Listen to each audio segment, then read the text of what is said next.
Bienvenidos a todos. Empezamos el Unknown is Coming. Como ya sabéis, estamos haciendo una batería de entrevistas a profesionales que tienen cosas que decir y que están en entornos interesantes, que son gente especial y que son gente cercana y que les admiramos. En este caso, hoy está Diego Soroa, que hemos elegido a Diego pues porque nos ha visto crecer, además. Nos ha visto, nos conocemos desde hace mucho y somos los dos arquitectos de formación, pero, Literal. pero bueno, nos conoce, nos ha visto crecer, nos ha visto, nos conoce muy bien lo que somos, ¿no? Y él es emprendedor, ¿no? Ha montado 4 empresas, ¿no? Es enredador, o sea, está siempre enredado en líos, ¿no? Y siempre te monta equipos que no sabes muy bien lo que hacen, ¿no? Y encuentran, ¿no? Y está buscando siempre, ¿no? O sea, ahora mismo se está como muy bien etiquetado, ¿no? Dentro de la organización de EXO, ¿no? Que lleváis montando desde hace 5 años, ¿no? Y con esos hashtags de organizaciones exponenciales, ¿no? De transformación y de innovación disruptiva. Y además has estado en Singularity University y has sido embajador, ¿no? Y has estado allí, que eso es un gran logro, y luego además has sido embajador aquí en España. Pues bueno, por todos estos motivos queríamos escuchar un poco ¿no? ¿Qué pensabas de todo esto? Y Andrea Amaro, de tercero de Lane, tiene una empresa, pertenece a Nimbu y tiene una empresa que se llama Avantis, con su socia Irene, que también está por aquí, creo. Y bueno, y tienen una empresa bueno, igual Andrea, si quieres explicarlo un minuto y así. Sí, bueno, pues rápidamente sí, es un modelo de consultora que realmente no queremos llamarle consultora porque, bueno, esa palabra no nos sentimos muy identificada con ella, pero bueno, sí que es verdad que a veces para dirigirnos a según qué personas es una palabra que se entiende porque muchas veces nos cuesta un poco tangibilizar qué es lo que hacemos del todo, pero bueno, o sea, nuestro propósito principal es activar a los equipos dentro de las empresas para que encuentren esa razón de ser y propósito dentro de los equipos y ya no solo acompañar o sea, hablamos de empleados y de personas dentro de la empresa, ¿no? Ya sean managers y ya sean, pues eso, personas que tienen otros cargos, detectar retos internos que hay dentro de las empresas, pero que involucran a los intangibles, ¿no? O sea, que son la marca, la comunicación, el aprendizaje y realmente esos retos potenciarlos a través de las personas. Entonces, bueno, gracias a Lane y a nuestra formación nos hemos podido formar en diferentes metodologías y las usamos pues, como herramienta principal para desarrollar los proyectos, pero como que hemos visto que el gran valor es combinarlas y poder usarlas como herramienta, ¿no? Pero que no sea el fin final, sino que al final nos ayuden al camino, pero luego también en base a nuestra experiencia y al final el propósito del proyecto pues tenga su propia personalidad. Entonces, bueno, estamos ahí empezando y estamos muy contentas y por eso pues para mí es un placer poder estar aquí contigo, Diego, y bueno, Berta, gracias por invitarme y nada, encantada de escucharte y que nos puedas aportar también nosotros a la gente más joven, ¿no? Que quiere empezar un poco en este mundillo, pues hacerlo de una manera, pues eso, con propósito, con una visión clara y que realmente pues queramos pues, ir hacia un mundo mejor y hacia una organización que realmente aporte valor. Así que, gracias. Pues gracias a vosotras por invitarme. Diego, pues nada, pues nosotros en realidad el formato es muy, muy sencillo, o sea, lo que queremos, o sea, tenemos 20 minutos contigo para que nos cuentes lo que quieras, ¿no? Y luego Andrea y yo te haremos unas preguntas y todos los demás tenéis el chat para comentar y tenéis la columna de preguntas para lanzarlas que después las escucharemos, ¿vale? No sé, Diego, como la pregunta central y con la que empezamos siempre es ¿qué tal estás? ¿Cómo lo estás viviendo? ¿Cómo lo has vivido? ¿No? O sea, ¿qué tal tu familia? Y cómo estás viendo todo esto, cómo estáis reaccionando dentro de tu contexto, ¿no? Y cómo piensas que estos conceptos, estas metodologías que estáis, bueno, que estáis manipulando siempre y que llevas explorando, ¿no? E investigando en la acción desde hace tantos años, pueden ayudarnos o pueden, ¿no? O sea, pueden cumplir una labor dentro de toda esta locura en la que estamos. Genial, pues la verdad es que estoy guay, estoy muy bien, estoy muy a gusto. Estoy en casa en Madrid con mi familia, con mis 3 hijos y mi mujer, que somos demasiados clarísimamente, pero también es verdad que nos lo pasamos guay. Entonces es muy posible que oigáis algunos gritos por ahí de fondo, como banda sonora, pero la verdad es que en ese sentido muy bien. A nivel profesional, pues en realidad hay bastante continuidad y aceleración. Es decir, yo desde hace un tiempo vengo trabajando mucho a nivel internacional, pero mucho en remoto, con lo que este es mi espacio. Zoom, ¿sabes? Es donde vivimos en general, así que no veo mucha discontinuidad. Lo que sí que veo es que las cosas están cambiando muy rápido. Hay muchos cambios muy, muy rápido y seguramente más rápido de los que nos gustaría a todos, pero para los que somos apasionados del cambio positivo también esto es una oportunidad brutal. Así que luego entraré un poquito en eso, pero lo veo con mucho optimismo. Entonces, bueno, pues para describirme a mí mismo, pues yo creo que Berta ya me ha presentado, soy arquitecto, que a la gente le sorprende mucho lo que hacéis los arquitectos aquí en esto de consultoría o de innovación disruptiva y tal. Y yo en realidad me parece súper lógico. Es decir, nosotros somos los que intentamos comprender cuáles son las necesidades y hacer proyecciones, a veces completamente flipadas, combinando diseño con lo que hemos detectado con tecnologías de realidades y de escenarios futuros, ¿no? De posibilidades futuras. Y eso es lo que ahora mismo todo el mundo está demandando. Así que yo veo cierta continuidad entre lo que venía haciendo durante la carrera, que además casi nunca era estrictamente arquitectura, eran siempre proyectos un poco al margen, ¿no? Flipadas, como las decían. Lo que pasa es que ahora esto de ser un flipado, pues parece que tiene sus ventajas, ¿no? Y también, pues bueno, he hecho muchas incursiones en el mundo del arte a nivel de producción propia, casi siempre en colaboración con otros, y me viene a la mente Jaime de los Ríos, que es una de esas personas que hay que conocer seguro, porque es un crack, es un tío que sabe muchísimo de tecnología, pero también sabe muchísimo de arte, y encima es un tío súper generoso. Entonces tengo la suerte desde esta paraguas que me he creado, que es Quantix, Laboratorio de Creatividad Aplicada, pues al final tengo la posibilidad de conectar con mucha gente muy distinta y muy diversa. Al principio era la gente con la que yo podía conectar y ahora con este cambio de escala desde hace unos años, pues ahora es gente de todo el mundo que me llama pues para participar en proyectos muy extraños y con equipos que son la pera. Así que la verdad es que yo estoy contento. O sea, sí que estoy preocupado también y lo describiré también un poco después porque veo que no todo lo que está pasando es bueno ni muchísimo menos. Creo que hay grandes retos que van a exigir lo mejor de nosotros a nivel individual y a nivel colectivo y a nivel político y a nivel social y no sé si todavía estamos preparados para eso, pero conservo el optimismo. Así que, bueno, pues eso sirve un poquito para describir quién soy. ¿Qué es lo que ves que no está funcionando? O sea, ¿qué estás aprendiendo? Como decía, para mí es un momento un poco dulce, porque antes nosotros llamábamos a la puerta de la gente diciendo, oye, que es que hay que revisar todo lo que estábamos haciendo, que se puede hacer muchísimo mejor, que podemos llegar mucho más lejos, que tenemos que ser más ambiciosos en el sentido positivo, etcétera. Y ahora resulta que llaman a nuestra puerta con este tipo de dudas. Antes teníamos que hacer un esfuerzo brutal por explicar a la gente la urgencia de ese cambio y ahora en general la gente ya tiene aprendida esa urgencia y vienen directamente con lo que tú decías. Ya no basta con identificar la tormenta, ahora hay que diseñar las naves, ¿no? Las naves para escapar esa tormenta. Entonces, en ese sentido, estoy aprendiendo también yo a gestionar con esa incertidumbre y ayudar a terceros a gestionar con esa incertidumbre. Y sobre todo, yo diría que estoy aprendiendo a ayudar a terceros a resolver el gran problema que tenemos, que es el problema de la imaginación. La gente le cuesta muy poco mirar hacia atrás y entender cuáles son los cambios que hemos vivido en los últimos años. Es decir, si te pregunto en los últimos 10 años cómo ha cambiado nuestra vida gracias a Facebook o las redes sociales, pues seremos capaces de identificar, de hecho haciendo un poco de esfuerzo, pero seremos capaces de identificar esos cambios. Pero si hacemos el mismo ejercicio hacia adelante, somos completamente inútiles. O sea, tenemos una incapacidad manifiesta en hacer una proyección, incluso con las tendencias y con las curvas y con los patrones que hemos visto que son constantes, como por ejemplo el ritmo de cambio de las tecnologías exponenciales, ya sabemos que es constante. Es decir, que el price performance, el rendimiento y el precio de las tecnologías está cambiando de forma exponencial, no lineal, y con eso podríamos hacer una proyección a futuro, pero somos incapaces de hacerlo. Os voy a poner un ejemplo. Hace poco estábamos hablando con un puerto, con una ciudad que tiene un puerto marítimo y estaban intentando comprender qué tipo de impacto iban a tener las tecnologías exponenciales en su actividad.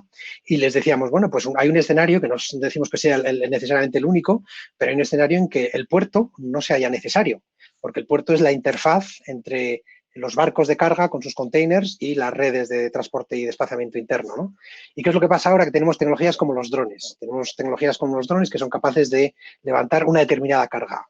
Ahora digamos que son, no sé si son cerca de los 120 kilos o una cosa así. Hace unos meses era la mitad, eran 60 kilos, y hace unos meses eran 30 kilos y así, constantemente, ¿no? Y vemos que cuando proyectamos hacia adelante esa capacidad de carga de los drones, vemos que dentro de unos meses, de 4 o 5 duplicidades, quizás 4 drones sean capaces de levantar un container y desde el barco llevarlo directamente hasta el puerto, con lo que esa labor de interfaz que hace el puerto a día de hoy puede ser innecesaria. Bueno, pues esa forma de pensar nos cuesta muchísimo. No imaginamos hasta que tenemos encima de dónde podría venir la disrupción. En el caso del COVID es una disrupción muy clara, pero en general somos ciegos a las otras disrupciones que podrían afectarnos. Y hay muchas. Tampoco imaginamos qué tipo de reacciones podemos tener nosotros ante esas disrupciones. ¿Cómo podríamos reaccionar asumiendo que esto va a ocurrir y ahora qué, ¿no? No tenemos imaginación para hacer esa proyección de escenarios y de alternativas. Y luego hay otra cosa que todavía nos cuesta más, que es imaginarnos a nosotros mismos como disruptores. Entonces, yo diría que mi rol principal es eso, es ayudar a grandes organizaciones y a pequeñas organizaciones, incluso a individuos, porque hago mucho de training y mucho de coaching con ejecutivos por todo el mundo, además. En la India, de repente, me llama gente, la verdad es que es una gozada. Entonces, les ayudo básicamente a lo mismo, a intentar comprender de dónde podría venir la disrupción, intentar comprender cómo podrían reaccionar a esa disrupción para seguir siendo relevantes, manteniendo su modelo de negocio y su actividad en el futuro, e intentar comprender cómo podrían convertirse ellos en la disrupción.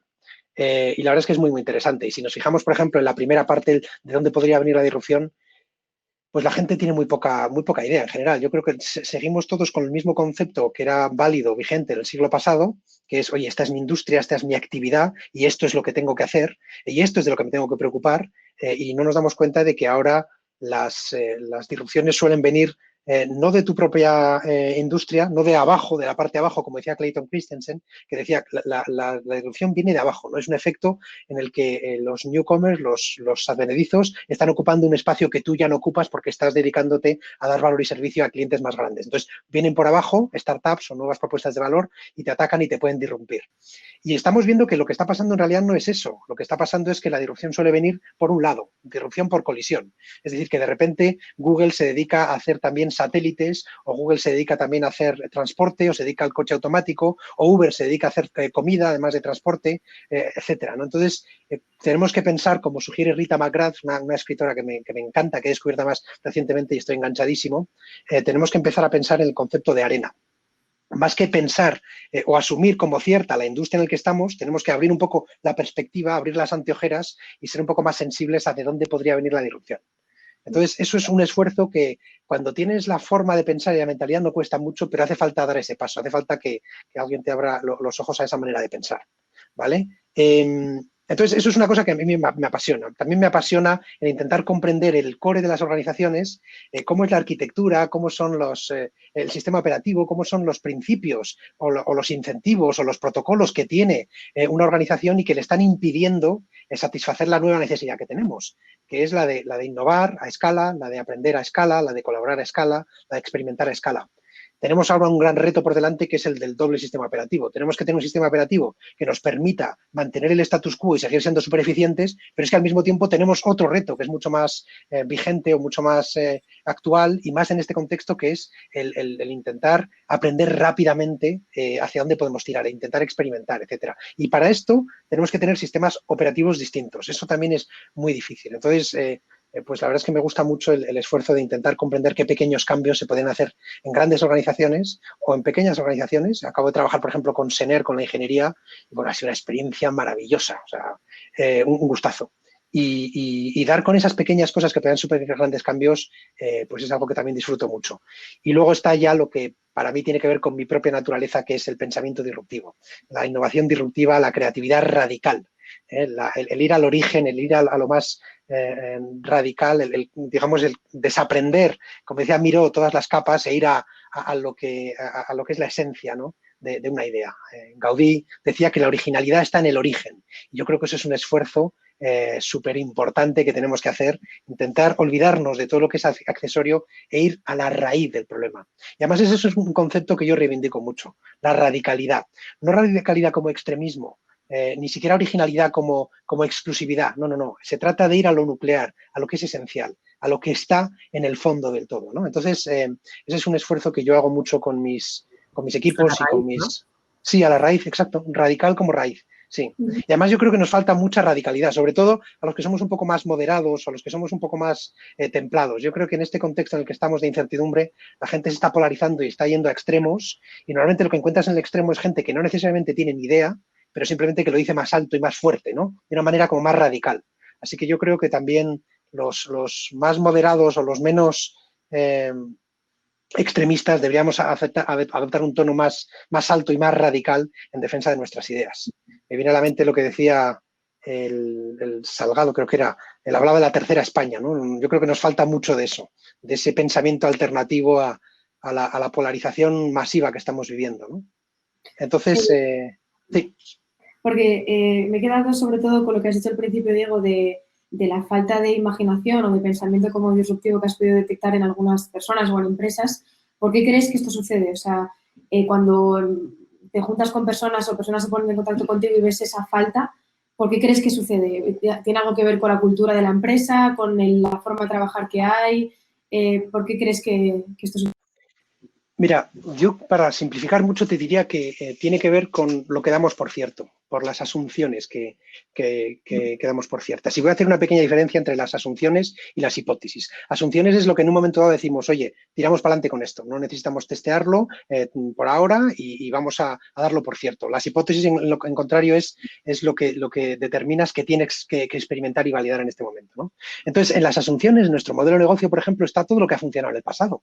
Como por ejemplo, pues como decía antes, la comprensión de cuál es nuestra industria y de la idea de que tenemos que acotarnos a una industria, o la idea de cuál es nuestro modelo de negocio, o cuáles son nuestros retos, o cuáles son los problemas a los que nos estamos enfrentando. Ahora vemos que las tecnologías nuevas traen problemas nuevos y hay que saber leerlos, esos problemas, porque si no te quedas fuera. Un ejemplo claro es el tema de Instagram. Instagram entendió muy bien que el nuevo problema vinculado a la fotografía no es la calidad de la foto, sino la abundancia de fotos que tenemos. Tenemos demasiadas fotos. Kodak, en cambio, eran los reyes de la calidad fotográfica, no vieron ese problema y se centraron en seguir resolviendo el problema del pasado. Las nuevas tecnologías están liberando abundancias que generan ahora nuevos problemas. Y entonces hay que identificar esos problemas, hay que revisar los problemas que tenemos. Por ejemplo, en la industria de los automóviles, pues ahora todos los agentes que están saltando al self-driving car se están dando cuenta de que tienen un problema nuevo, que es que el tema de los seguros, ¿no? Tú estás conduciendo tu coche automático, tu coche en self-driving mode, y resulta que tienes un accidente. ¿Quién paga, no? La fiesta. Bueno, pues eso es un problema nuevo que antes no teníamos y que ahora las empresas que se dedicaban tradicionalmente a hacer coches, a fabricar coches, también tienen que asumir, ¿no? Así que entender los problemas a los que nos estamos enfrentando también es un reto. Entender el propósito de las organizaciones. O sea, ¿para qué son las organizaciones? En el 37 Ronald Coase explicó, y por eso le dieron el premio Nobel, que una de las razones por las que existían las organizaciones era para hacer frente a los precios, al coste de pertenecer y operar en el mercado. Pero ahora estamos viendo que un flipao o una startup pequeñita puede hacer lo que antes solo grandes empresas hacían, o que empresas privadas como SpaceX está haciendo cosas que antes solo grandes países hacían, ¿no? Entonces, la barrera de entrada de las tecnologías ha bajado y entonces los costes de operar en el mercado ya no son tan altos. Entonces, ¿cuál es el propósito ahora de las organizaciones? Hay una respuesta que da John Hagel, que es uno de los directores del Deloitte Center for the Edge, que a mí me encanta. Además, él es faculty en Singularity, y que dice que quizás el propósito de las organizaciones sea el aprendizaje acelerado, el aprender más rápido. Y da un ejemplo muy, muy interesante que es el de Haier, que es pues lo equiparable en China al grupo Mondragón. Es una agregación, yo diría un poco más actualizada de un montón de agentes que han visto la conveniencia y la necesidad de buscar no ya el competitive advantage, la ventaja competitiva, sino la ventaja colaborativa. Y están creando un sistema, un ecosistema que en lugar de tener forma de pirámide, tiene forma de rueda de bicicleta. Todo el mundo por estar ahí recibe valor, aporta valor y aprende mucho más rápido. Así que quizás esa sea la nueva razón de las organizaciones, el conseguir atraer talento y que despegue más rápido. O sea, hablamos de esa parte de detección de problemas y de volver a la esencia, ¿no? De preguntar un poco el para qué existen y ver cómo adelantarse a esos cambios y adaptarse a ellos, ¿no? Sí, lo que estoy sugiriendo es que la disrupción es contextual, la disrupción ocurre en relación a algo. Entonces, lo que para Berta puede ser disruptivo para su modelo de negocio puede ser que para mí no lo sea. Entonces, cuando hablamos de dirección siempre tenemos que relacionarlo a algo. Yo creo que lo más fácil, el paraguas más amplio es a las asunciones. Y esas asunciones, como decía, pueden describir tu industria, tu modelo de negocio, el reto al que te enfrentas, tus barreras de entrada. Súper interesante este concepto. Lo que antes era una ventaja competitiva, ahora ya da igual, se convierte en irrelevante, ¿no? Y eso es otro libro también de Rita McGrath que habla del fin de la ventaja competitiva. Creo que lo tengo por aquí. Mira, sí, precisamente. The End of the Competitive Advantage, de Rita McGrath, súper interesante, que yo esto lo había formulado antes de leer su libro como el pensar fuera del foso, think out of the moat. En lugar de pensar fuera de la caja, pensar fuera del foso. El foso es lo que antes protegía las escaseces. Es decir, yo tengo un producto, un servicio que es súper valioso, le pongo una barrera de entrada y hago que mi negocio consista en dar acceso controlado a ese bien o a ese producto, a ese servicio. Ahora ya las barreras de entrada caen, con lo que ese enfoque del moat ya no tiene ningún valor. Y de hecho, no solo no tiene valor, sino que nos impide conectarnos con todo lo que está ocurriendo ahí fuera, con todo el talento, con todas las plataformas, con todo el conocimiento, con todos los datos, etcétera. Todo con, pues bueno, en el momento, más un poco retomando el momento en el que estamos ahora, ¿no? Que sí que es verdad que, pues bueno, desde mi experiencia personal y por lo que veo, hay empresas que han tenido como que volver a esa esencia y empezarse a preguntar el para qué existen, porque en este momento, ¿no? Les ha hecho parar y decir, vale, ¿no? ¿En qué momento estamos?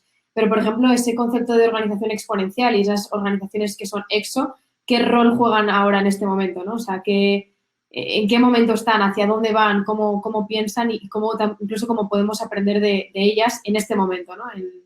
Ahora. Mensajes principales de las organizaciones EXO. Las organizaciones EXO son las que han identificado tecnologías que están creciendo muy, muy rápido y se suben a esa curva. Dicen, yo quiero cambiar o aprovechar el potencial que tiene esta tecnología. O quiero aprovechar la curva de crecimiento que me da la digitalización, aprovechar las abundancias que esto libera. Y para eso me voy a conectar con esta tecnología y con estos atributos. Y dejadme que explique un poco esto mejor. Las organizaciones exponenciales están creciendo mucho más rápido que otras porque están utilizando una serie de atributos que les permiten, en lugar de proteger su modelo de negocio, conectar ese modelo de negocio con muchísimas abundancias, ¿vale?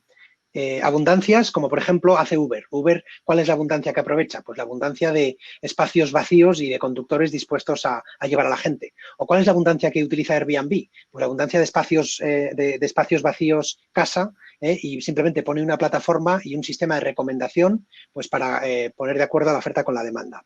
Las organizaciones exponenciales han visto eso. En el pasado lo que nos ocurrió con Internet es que podíamos de repente bajar el precio de la demanda muchísimo. Es decir, podíamos acceder a muchísimos más clientes de una forma más barata. ¿Por qué? Porque teníamos una plataforma que nos conectaba con todo el mundo. Y si además diseñábamos un meme o una campaña que fuese muy buena, pues podía ser que el coste de la demanda fuese literalmente cero. Ahora lo que está ocurriendo es que no solo el coste de la demanda es cero, sino que también el coste de la oferta es cero. ¿Vale? El director de Airbnb, el CEO de Airbnb hace unos años decía, el grupo Hyatt quiere crecer en el número de habitaciones el año que viene en 14.000 unidades, 14.000 habitaciones nuevas. Y nosotros lo vamos a hacer en las próximas 2 semanas. ¿Vale? Entonces, eso es el concepto que hay detrás de una organización exponencial. En lugar de hacer que tus actividades core, tus assets core, tus relaciones core, todas vivan dentro de tu organización, plantear al revés. En lugar de crear barreras de entrada, crear puentes que te permitan conectar con esas abundancias. Eso es la lección principal de la Sexo.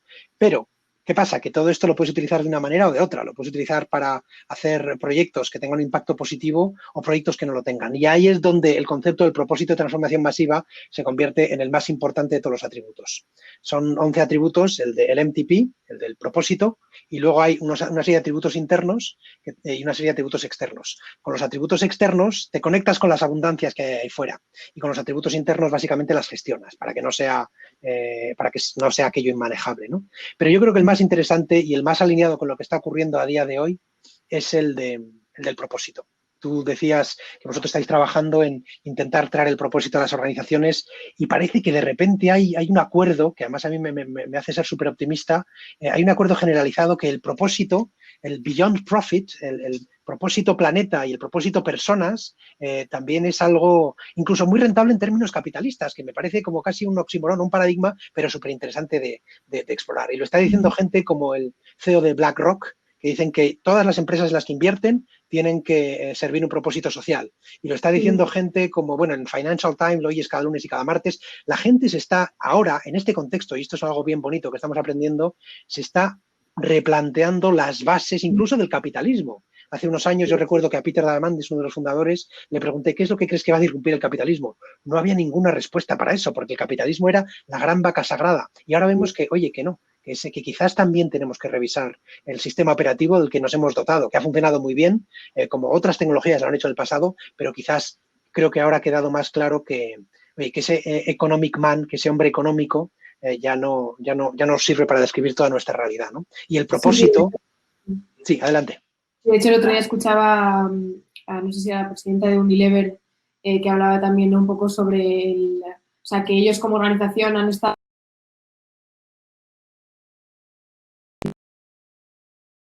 personal dentro de la organización y de cómo las marcas con las que trabajan ayudarles a la búsqueda de ese propósito, porque al final te transforma como empresa y, como antes decías, es volver a esa esencia, ¿no? Que muchos hace tiempo que ya la llevan buscando y que ahora mismo en este cambio pues han seguido, pero otras muchas que gracias a este cambio se han dado cuenta, ¿no? Y a este momento lo han potencial, porque había muchas que ni siquiera se habían hecho esta pregunta y que su razón de ser llevaban sin preguntársela desde hace pues 20 años. ¿Para qué existimos o para qué estoy en esta empresa? Entonces, sí, al final eso del propósito de transformación masiva es algo pues bastante potente. Yo una preguntita. O sea, me ha gustado mucho, obviamente, ¿no?, por el tema del aprendizaje, ¿no? O sea, como que el propósito de las organizaciones ahora es aprender más rápido, ¿no? Y por lo tanto generar, o sea, acelerar el talento, potenciar el talento, cuidarlo, o sea, para poder disrumpir o, bueno, para poder crear y seguir viviendo, ¿no? Pero yo en estas condiciones, ¿no? O sea, ¿cómo ves tú? ¿Hay metodología o cómo se disrumpe dentro de la disrupción, ¿no? O sea, porque ahora mismo, o sea, ¿qué mapeo tenemos que hacer de la realidad? ¿No? Antes lo has dicho, hablas muy rápido y entonces antes lo has dicho como muy pum, pum, pum, ¿no? O sea, esto se hace así y la metodología de innovación disruptiva es esta, ¿no? Y hay un estudio y tiene estas fases.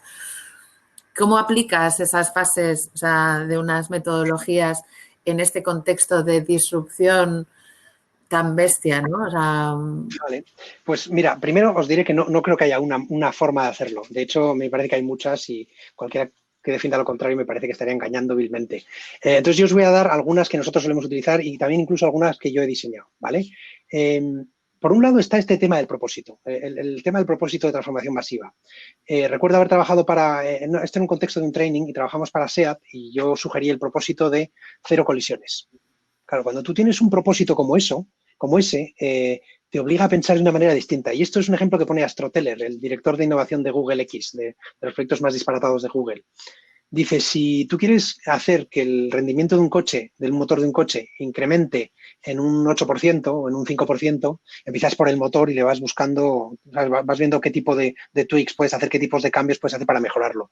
Pero cuando tu objetivo es hacer que mejore un 10x, no 10%, sino 10x, tienes que dejar el motor de combustión y pensar en una cosa completamente distinta.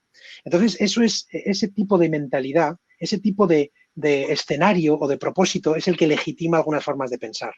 El pensar en 10x no necesariamente es mucho más difícil que pensar en 10%, porque todo el mundo está pensando en 10%, y además hay gente mucho más lista que nosotros, con mucho más recursos, que están buscando ese incremento, esa mejora incremental. Pero si tú piensas en un 10x, si piensas en 0 colisiones o 0 food waste, o piensas en uno que me encanta a mí, que es No Child Left Behind, para hospitales universitarios y todo esto, que es ningún niño queda atrás. Pues esto es un escenario en el que tú quieres participar, que te obliga a ser, que te da una dirección sobre qué tipo de decisiones tienes que tomar o cómo las tienes que tomar llegado el momento, y que también te obliga a ser te legitima la forma de pensar mucho más prospectiva, ¿no? Entonces, este del MTP yo creo que está bien en el sentido de que te da un lugar de llegada, pero no te da pistas de cómo puedes llegar ahí.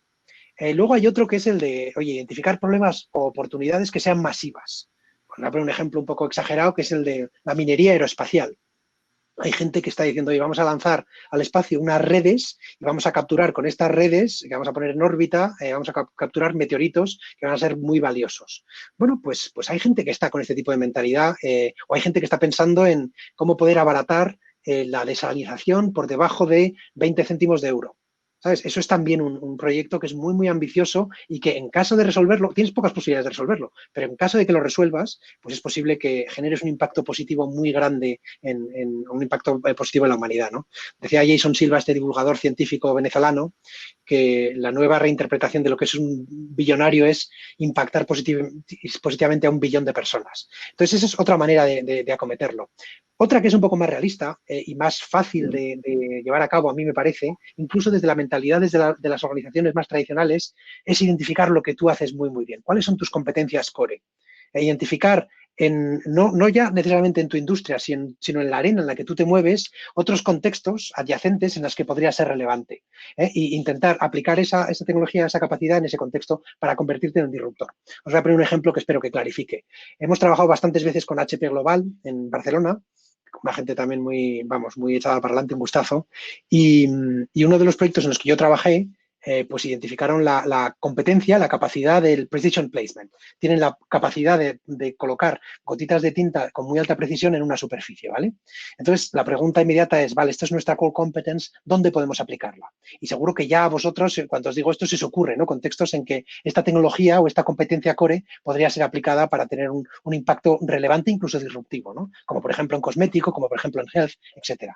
¿Qué pasa? Que para esto también hay que ser un poco audaz. O sea, tú vas donde el director de una empresa y dices, deberíamos empezar a hacer pinitos y experimentos en este contexto que no tiene nada que ver con el nuestro y pues no, lo normal es que no te miren como si estuvieras muy cuerdo, o por lo menos no hasta ahora. Ahora ya de repente vemos que hay muchas empresas, como por ejemplo SEAT, que estaba con el esfuerzo de hacer mascarillas, o BBVA, que estaba con el esfuerzo de intentar organizar mejor la distribución de sistemas de ventilación, que están aplicando sus competencias core en este contexto de la COVID para servir el bien común.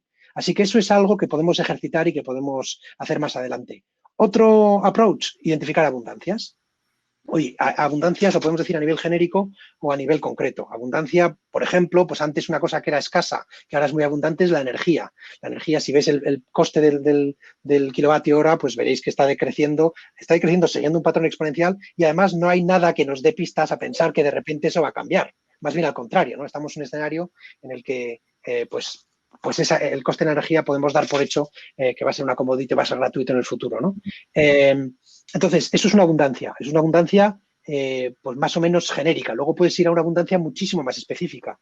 Oye, pues hay una abundancia pues yo qué sé, hay una abundancia de datos infrautilizados vinculados al consumo de las viviendas, al consumo de plástico en las viviendas. Oye, ¿sabes? Cuanto más específico seas en la detección de esa abundancia que está infrautilizada, mejor podrás, digamos, aprovecharla. Otro enfoque para esta misma sugerencia es identificar cuál es la escasez en que basas tu modelo de negocio. Es decir, yo me baso en la credibilidad de los profesores o me baso en la barrera de entrada que supone el precio de acceso a esta universidad de élite. ¿Sabes cuál es la escasez y cómo podrías convertir esa escasez en una abundancia? Eso es un ejercicio que también suele funcionar. El thinking out of the mode tiene que ver con eso, que es identificar cuáles son las grietas en lo que se supone que te defendía hasta ahora, reinterpretar lo que te defendía, tus ventajas competitivas desde el punto de vista de la disrupción y convertirte en tu propio disruptor, porque esas grietas en tus barreras de entrada sirven desde fuera y desde dentro, ¿no? Si tú identificas esas cosas, bien puedes convertirte en el agente disruptor. El tema de las hipótesis y de las asunciones me parece que es muy, muy bueno. El decir, oye, yo tengo todas estas asunciones, yo trabajo en la industria del automóvil y esto es un coche es un elemento que tiene 2 ruedas, que tiene un motor, que tiene una plataforma, bueno, 2 o 4 ruedas, disculpa, que tiene, sabes, que a la gente le gusta tenerlo en propiedad, que la gente lo utiliza para un máximo de 4 horas. Bueno, y te pones a revisar cada una de esas asunciones y puedes llegar a interpretaciones que normalmente excluimos de nuestra forma de pensar. ¿Vale? Y en ese sentido, otra que también me gusta es centrarnos no en nuestras soluciones. Yo creo que estamos demasiado enamorados de nuestras soluciones y de nuestras iniciativas. Y yo siempre sugiero que nos enamoremos de los problemas y que dediquemos, como decía Einstein, además, la mayor parte del tiempo a tener problemas de muy alta resolución, con mucho foco, porque cuando lo tienes es mucho más fácil dar con una idea muy potente. Y hay una última, que ya con esto acabaré esta sección, que es la de revisar las certezas que tenemos en relación a nuestros clientes. Hay un concepto que es el de las asimetrías. Si tú, por ejemplo, trabajas con el Banco Santander, pues verás que para hacer una transferencia internacional te van a cargar 10 veces más que otros bancos, que otros agentes.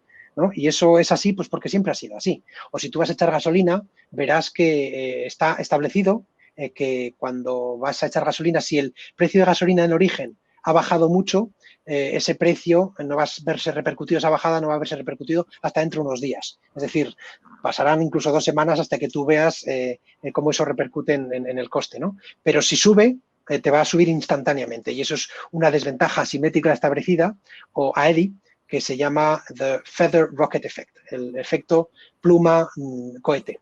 ¿Vale? Eso es así, pues porque siempre ha sido así, porque nadie lo ha retado. Entonces, si eres capaz de identificar esas asimetrías que no tienen por qué ser así en realidad, en tu industria, en tu actividad o incluso en la de terceros, ahí puedes tener una plataforma perfecta para convertirte en en mucho más customer-centric, o identificar de dónde te pueden venir las disrupciones, o en convertirte en el disruptor. Y para eso yo he creado una herramienta que se llama AEDI to IDEA. AEDI es el acrónimo de desventajas asimétricas establecidas, y la idea es que si identificas una AEDI le puedes dar la vuelta y convertirlo en una idea disruptiva, ¿no? Así que, y esto lo podéis ver en aediscanvas.com si tenéis curiosidad y enredar un poco con ello. Todavía no lo he comunicado al gran público, pero ya lo he empezado a usar con bastante éxito. Por ejemplo, en Dubái, que teníamos que ayudar a una organización a repensarse en un esfuerzo que llamamos el Phoenix Approach, qué ocurriría con esta organización si tuviéramos que rediseñarla hoy desde cero. Y entonces lo que entendimos es que hacía falta no ahondar en el competitive advantage, en la pirámide, sino en el collaborative advantage, en el ecosistema, ¿no? Y para eso tratamos de hablar con todos los miembros del ecosistema, los tradicionales y los nuevos, los más sorprendentes, ¿no? E intentar comprender qué es lo que estaba funcionando para ellos y, sobre todo, qué es lo que no funcionaba, cuáles eran las asimetrías con las que podíamos empezar a ofrecer un valor en el que tejer el ecosistema, ¿no? Así que eso es una metodología que yo creo que funciona bien. Pero al final, como veis, no hay una, hay muchas. Y yo creo que, sobre todo, lo que tenemos que entender es que las conclusiones a las que lleguemos son solo temporalmente válidas. Esto va a cambiar muy rápido. Este es el propósito o el sentido que tiene todo esto es, en un contexto de tantísima volatilidad y tantísima incertidumbre, tenemos que estar preparados para matar nuestra idea instantáneamente. Y por eso, insisto en que creo que tenemos que estar mucho más enamorados de nuestros problemas que de las soluciones que estamos aportando. Yo, como igual brevemente, ¿y qué va a suceder? O sea, en tu cabeza, en tu disrupción, en lo que sea, ¿qué va a suceder? O sea, ¿qué estás viendo? ¿Cuál es la oportunidad ahora mismo? ¿La o las millón de oportunidades? ¿No? ¿Qué crees, no? O sea, porque hemos hablado todas las oportunidades, también antes has dicho, ¿no? Como ya contaré después, ¿no? Todas las cosas que también están en riesgo, ¿no? Pues yo creo que, o sea, ¿qué va a suceder? La respuesta inmediata, en la que seguro que no me equivoco, es no tengo ni idea. Claro. O sea, esa es la inmediata, pero bueno, pues por hacer un esfuerzo por desglosar, yo creo que sí que tenemos que empezar a pensar en dos horizontes temporales. Uno es el modo supervivencia, y ahí me temo que va a haber mucha gente, muchas empresas que no puedan sobrevivir a todo este lechón, pero habrá otras que puedan reinventarse o rediseñarse y garantizar esa continuidad. Yo no soy experto en crisis management, yo soy más experto en el medio horizonte y en el largo plazo. Entonces, lo que suelo sugerir es que pensemos en escenarios. Y, por ejemplo, voy a utilizar el hecho de que los dos somos arquitectos y que nos gusta la ciudad, pues para poneros algún ejemplo, ¿no? Estamos viendo que hay tecnologías que están ya en lo que llamamos el momento de interfaz, es decir, son tecnologías con las que ya podemos empezar a hacer experimentos que están y que bien podrían rediseñar completamente la experiencia urbana, la ciudad. Por ejemplo, estamos viendo, o sea, el coche y el ascensor son las dos tecnologías que han redefinido o que han definido la forma de la ciudad, ¿no? El coche nos permite crecer en horizontal y el ascensor nos permite crecer en vertical. Y ahora resulta que tenemos drones que son ascensores que se mueven en horizontal también, o que tenemos coches que vuelan, ¿no? por el aire. Entonces, ¿ahora qué es lo que va a pasar con la ciudad? ¿Vamos a crear un nuevo barrio aéreo? Pues eso es un escenario. Un escenario es ese, en que nuestras viviendas tengan todas un puerto o en la fachada o en la cubierta, y que permitan que ese barrio aéreo sea en el que la mayor parte de la actividad tenga lugar. O tenemos el self-driving car. Con el self-driving car, pues puede ser que la curva de la ciudad se aplane, ya no veamos tanto incentivo, sobre todo ahora con el COVID, a construir rascacielos, y que empecemos a disgregarnos un poquito más, y que en lugar de esa concentración urbana que parecía que era la gran tendencia, pues vayamos en sentido opuesto, y vayamos en el new urban sprawl, ¿no? El nuevo esparcimiento, ¿no? Puede ser que eso ocurra con esta tecnología, o puede ser que lleguemos a un sistema energético de autosuficiencia y que no necesitamos estar conectados a la red, o puede ser que el cambio climático sea tan severo que nos obligue a hacer urbanismo temporal o que nos obligue a hacer grandes migraciones, o puede ser que veamos muchas ventajas a la vida, yo creo que esto va a pasar además, la vida en el contexto virtual, que haya un crecimiento brutal de nuestra actividad no solo en lo físico, sino en lo aumentado y en lo virtual. O puede ser, pues, yo qué sé, que las herramientas de diseño generativo y de sensorización y IoT de la ciudad, pues nos lleven a una ciudad móvil, como proponía Archigram en el pasado, ¿no? O sea, son tantas las variables que no tenemos ni idea. Mi argumento con todo esto es que tenemos que ser capaces de imaginar esos escenarios y de decir en qué escenario queremos participar. ¿Vale? Porque yo creo que en última instancia lo que ocurrirá, y esto es un poco optimista, pero lo que ocurrirá es lo que nosotros queramos que ocurra, como consumidores o como diseñadores del futuro. Así que decía Lincoln, creo que el futuro no es algo que te ocurra, que tú tienes agencia en el futuro. Así que yo creo que tenemos que reivindicar esa agencia y esa forma optimista de darle forma al futuro, ¿no? Diego Barbó pregunta, ¿la familia pregunta o afirma? ¿La familia disrumpirá el capitalismo? ¿O la familia disrumpirá el capitalismo? Una cosa muy bonita de este contexto, y creo que lo decía Javi Kraus el otro día, ¿no? Es que hay determinados cariños, bueno, me lo comentó él por teléfono, no he visto su charla completa, pero decía que hay determinados cariños y sentimientos que estaban ahí como infrautilizados y de repente están aflorando, ¿no? Yo creo que eso está ocurriendo. Le decía a mi mujer que si volvemos a la hipotética o supuesta normalidad, que voy a echar de menos el tenerle por aquí todos los días, ¿sabes? Que esto es un lujo, ¿sabes? Que es una forma de interpretar y de vivir la vida que me parece que es mucho más esencial y que tiene mucho más sentido que lo que veníamos haciendo. Así que espero que sí, que toda esta oportunidad que nos está dando esta crisis de reinterpretar nos haga volver a lo que es un poco más esencial. No sé si será la familia, tampoco sé si hay un concepto claro de lo que quiere decir una familia, no sé si serán las relaciones sociales en general. Creo que todavía tenemos mucho que hacer en el sentido de traer mucha más diversidad a nuestras relaciones sociales, porque ese es un peligro que tenemos. Ya con las redes sociales en el pasado, esto de la polarización, al final te juntas con la gente que piensa parecido a ti y eso crea esto creo que lo decía Manuel Castells, está sí, conectándonos con mucha más gente, pero con mucha más gente que ya piensa como nosotros, con lo que al final estamos perdiendo mucho en diversidad. Y ahora pasa lo mismo. Y esto lo decía, no sé si es Amy Webb, una tía que también me parece súper interesante, una futuróloga, que decía que tenemos el gran riesgo de estar, no, lo decía, sí, creo que era Amy Webb, que estamos creando digamos, esos contextos elitistas los estamos llevando de nuevo a nuestra realidad y el COVID no está ayudando. Así que tenemos también un riesgo por delante. Pero bueno, me parece una forma bonita de pensar. Hay mucha disrupción en los cuidados. O sea, creo que ahora mismo necesitamos disrupción en los cuidados, ¿no? O sea, yo no sé cómo llevas tu convivencia con tus 3 hijos y la educación y tal, ¿no? Entonces, ese trinomio de trabajo, educación, hogar, es un temazo que espero que, y sinceramente, yo espero que no entre Uber y los exponenciales malos. Ya, pues no apostaría yo por eso. Pero creo que hay mucha disrupción. Pero bueno, ahí esto te dejo ahí mi opinión, Diego, no sé, el otro Diego, el Barbó también, si te sirve, pero... a ver, déjame que haga un comentario muy rápido en relación a la educación. Hay un tío que también os recomiendo mucho, que es Scott Galloway, que es un profesor de una universidad de Nueva York, creo que es, y que hace predicciones y que las hace con muchísimo acierto. Pues él predijo varias bancarrotas y él ha predicho que precisamente que los big tech companies iban a entrar de una forma muy heavy en educación y en health.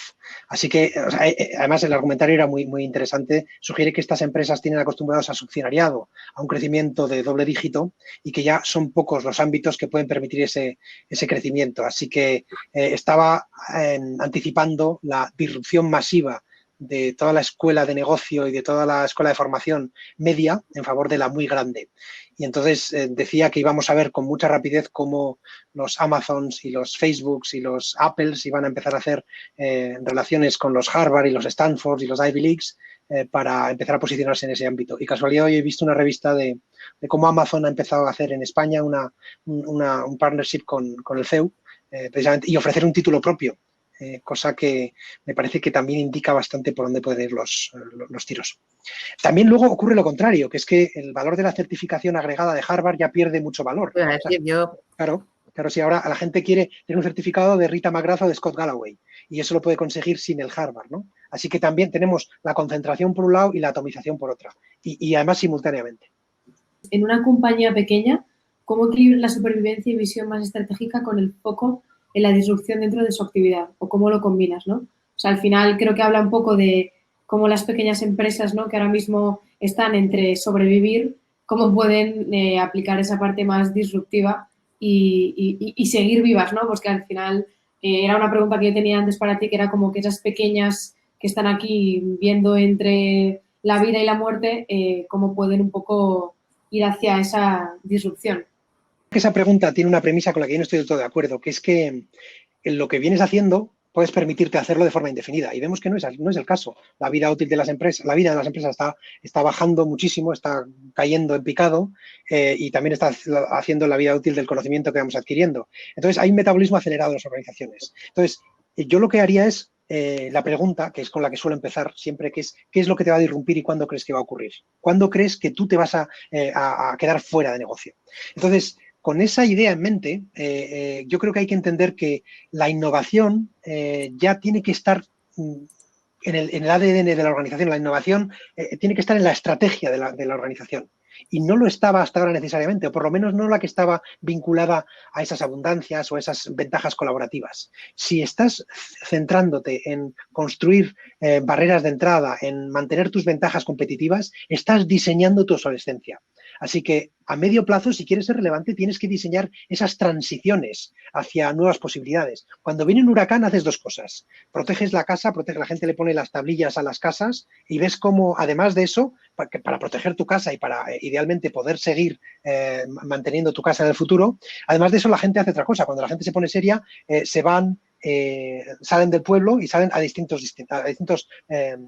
destinos. Esos distintos destinos son el tipo de investigaciones que tenemos que hacer. No sabemos exactamente cuál es el bueno, pero tenemos que probar un poco aquí y un poco allí y un poco allí, como lo hacen todos, como hacen los fondos de inversión. Eso del to be hedged que dicen los fondos de inversión, es decir, oye, vamos a no poner todos los huevos en la misma cesta, vamos a meter aquí un poquito en esto y un poquito en esto otro y un poquito en esto por si acaso peta. A la escala del pequeño también tenemos que hacerlo. Tenemos que pensar en esos términos, porque si no estamos diseñando, estamos sacándonos de la ecuación a medio plazo por diseño. ¿Cuál es la primera pregunta que te haces al intentar analizar las futuras disrupciones? Bueno, os he descrito varias de las metodologías que yo utilizo, pero yo lo que intento es identificar, como os he dicho, las asunciones. Es decir, tengo una idea buenísima y digo, vale, pues antes de empezar a hacer nada, voy a describir las asunciones en las que esta idea tiene sentido. Es decir, pues la asunción, el coche tiene 4 ruedas, la gente tiene el coche en propiedad, la gente quiere moverse. Entonces, cuando utilizas las asunciones como punto de partida, estás haciendo una cosa que es preciosa, que es elevar tu iniciativa como si fuese un ascensor. Os voy a poner otro ejemplo. Hay una empresa que se llama ANA, que es una aerolínea japonesa, que se dedica, pues eso, al turismo y al transporte de gente en aerolíneas, ¿no? Y una de las iniciativas estas on the edge que están desarrollando tiene que ver con la posibilidad de que la gente dejara de viajar en el pasado. Y esto es antes de COVID, ¿vale? Dijeron, oye, está habiendo un crecimiento brutal del mundo virtual, y si se da la circunstancia de que en el futuro la gente deja de viajar, ¿qué papel vamos a tener nosotros en ese contexto? Entonces, no teniendo la certeza de que ese va a ser el futuro, sino que puede ser un futuro posible, dijeron, vamos a invertir en ese futuro también y vamos a crear un concurso, un XPRIZE, que es una plataforma de concurso súper interesante, para crear el mejor robot de telepresencia posible. Vamos a poner un montón de equipos pensando en esto y vamos a darles un pastón de premio. Hicieron eso y crearon un robot de telepresencia. Efectivamente, eso podría ser un proyecto disruptivo para todas las aerolíneas, en el caso de que se demuestre más eficaz en el futuro, pero que parte necesariamente de revisar lo que has dado por cierto. Porque esas cosas que das por cierto están estableciendo el límite, el contexto en el que tu iniciativa tiene sentido. Si hay otros que son capaces de plantearse algo un poco más atrás o un poco más radical, tú estás fuera. Por ejemplo, uno de los ejercicios que yo hago con mis alumnos es decir, oye, vamos a analizar qué tipo de cosas podríamos hacer con el excedente de comida, en los supermercados o en la industria en general. Entonces, pocos se dan cuenta de que puedes partir de la hipótesis de que no haya excedente de comida y llegar a conclusiones o llegar a proyectos como este que hemos visto recientemente de unos biólogos que utilizan cáscaras de limones para generar una pátina y cubrir la fruta de manera en que tarde muchísimo más tiempo en ponerse mala. U otros que hacen una modificación genética para que el gen del rotting, del podrido, no se exprese mucho más tarde.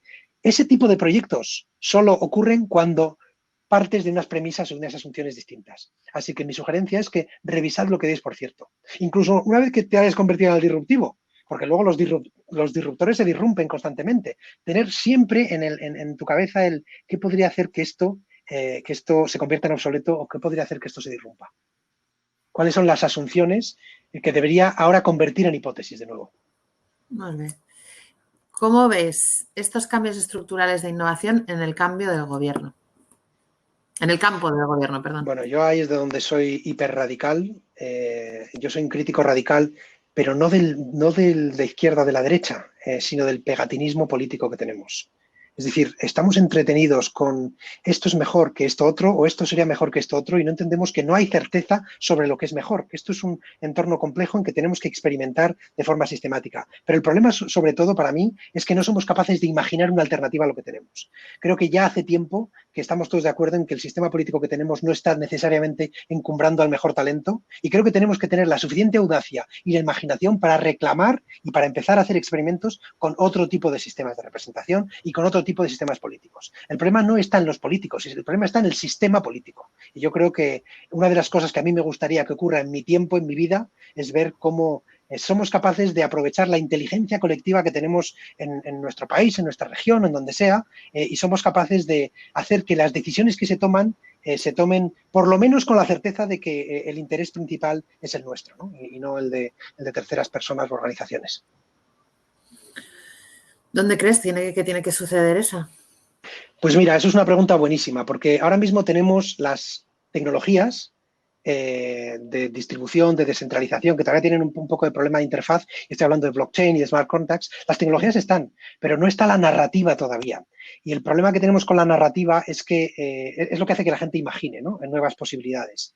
¿Qué es lo que pasa? Ahora, ¿qué es lo que está pasando en España, por ejemplo? Pues tenemos situaciones críticas, estamos polarizándonos, estamos ahí a la gresca todo el puñetero día y estamos dejando de imaginar las alternativas que podríamos experimentar. Eso es lo que va a pasar a nivel internacional. A nivel internacional vamos a ver que primero tienen que fallar los populismos, primero tienen que fallar los que más gritan, las posturas más radicales en el mal sentido, tienen que fallar para que empecemos a considerar otras posturas como posibles vías. Yo soy bastante optimista sobre la lógica supranacional y sobre el gran reto que tenemos ahora, que es que una vez quedemos con la vacuna, si quedamos con ella, ¿cómo garantizamos que se distribuya de forma horizontal a todos los países? Eso va a ser un gran reto. Eso es una oportunidad brutal para cimentar la narrativa de que juntos podemos hacer cosas mucho más grandes.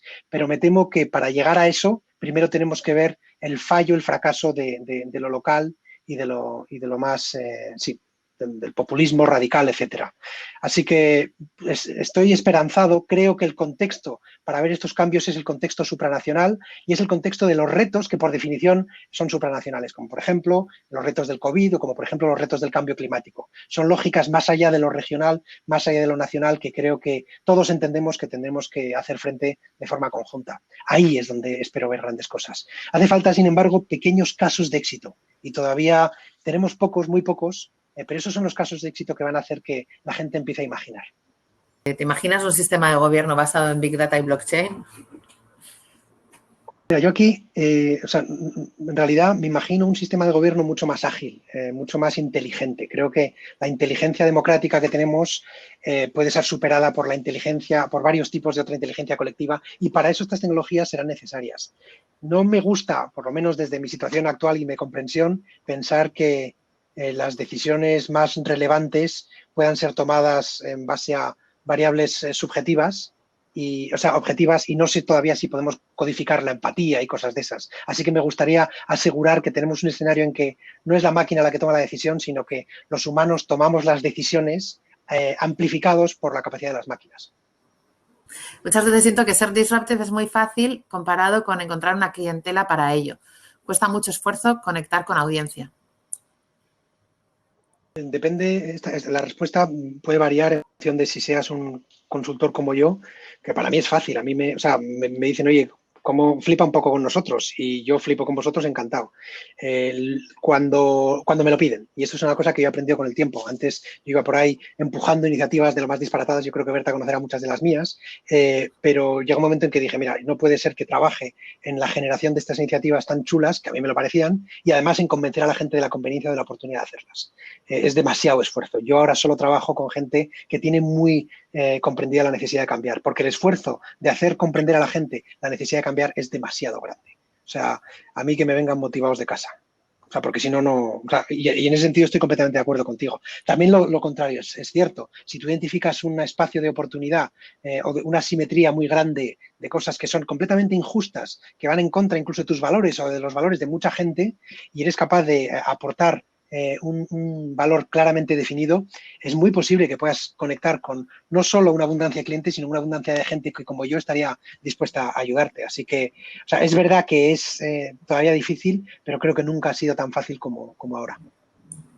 Este es el libro que estoy leyendo ahora. Se llama Loonshots, de Safi Bahcall, que es un autor que habla, construyendo un poco sobre la idea de los moonshots, los proyectos súper ambiciosos, habla de proyectos súper ambiciosos que se han descartado y habla de cómo, por qué esos proyectos se descartan y cómo se pueden recuperar para hacer cambios masivos. La verdad es que es súper interesante. No esperaba encontrarme un libro de esta calidad. Y luego pues estoy emocionado, como os decía, con Rita McGrath a nivel de libro, con este otro libro también suyo que me gusta muchísimo, que es Seeing Around Corners, que habla de algunos de los conceptos que he descrito. Es una tía súper elocuente. Y luego que toda esta gente está haciendo un montón de seminarios y webinars gratuitos, ¿sabes? Que cada viernes te puedes conectar y está conectando con gente súper interesante. Otra cosa que también estoy haciendo es apuntarme, y le oía a Fons Cornellà hablar de esto, decía, tenéis que aprender de China. Y casualidad me he apuntado a unos cursos de edX, también gratuitos, sobre la cultura china.